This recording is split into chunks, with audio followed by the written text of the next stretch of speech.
Voilà, et puis on va revenir à ce nouveau centre d'hébergement temporaire qui ouvre ses portes ce soir, avenue Ariane, à Woluwe-Saint-Lambert, un bâtiment mis à la disposition de ces réfugiés par la société de logement de la région bruxelloise.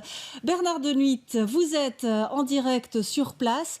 Les premiers réfugiés ne vont pas tarder à arriver. Oui, tout à fait, puisqu'ils ne sont pas encore arrivés. On en attend une quarantaine dans la soirée. Il y a des navettes qui ont été affrétées pour faire la transition entre le Heysel et ici. Alors, ils seront hébergés ici durant quelques nuits, le temps que Fait d'Asile puisse les rediriger dans des logements adaptés, que ce soit dans des familles d'accueil ou autres. En attendant, les équipes de la Croix-Rouge sont au pied d'œuvre pour tout mettre en place. On a vu ici la préparation du réfectoire il y a quelques minutes. Dans les étages, il y a des lits de camp qui ont été mis en place, notamment des lits de camp affrétés par Bifast.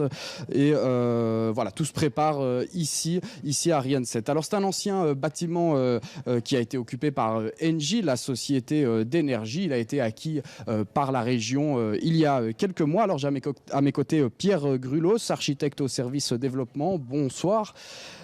Comment s'est organisée la mise en place ici de cette solution d'occupation temporaire ? Donc, on a effectivement acquis le bâtiment, on travaillait sur des occupations temporaires dans les semaines à venir, et puis on a été contacté il y a une semaine maintenant, pile, par le Centre de crise nationale. On leur a présenté le bâtiment, on a eu des visites le lendemain avec les services de la commune, le SIAMU, la Croix-Rouge, enfin tous les intervenants, Fait d'Asile, etc. Le bâtiment convenait et donc on a eu d'autres visites opérationnelles très rapidement. Tout ça s'est enchaîné extrêmement rapidement pour avoir déjà des livraisons de lits maintenant. Le bâtiment s'y prêtait, il est dans un excellent état, il est chauffé, ventilé, il dispose d'électricité, etc. Alors quelle capacité d'accueil est-ce que ce bâtiment pourra offrir ? Alors le bâtiment est extrêmement grand, il fait quasiment 40 000 mètres carrés. On avait fait, nous, des estimations dans le cadre des études d'occupation temporaire autres que celle-ci, mais voilà. Et donc, le bâtiment pourrait accueillir entre 1400 et 1500 personnes à terme, mais ça va venir crescendo d'après ce qu'on a comme retour de la Croix-Rouge. Un bâtiment qui était destiné normalement à des logements à finalité sociale.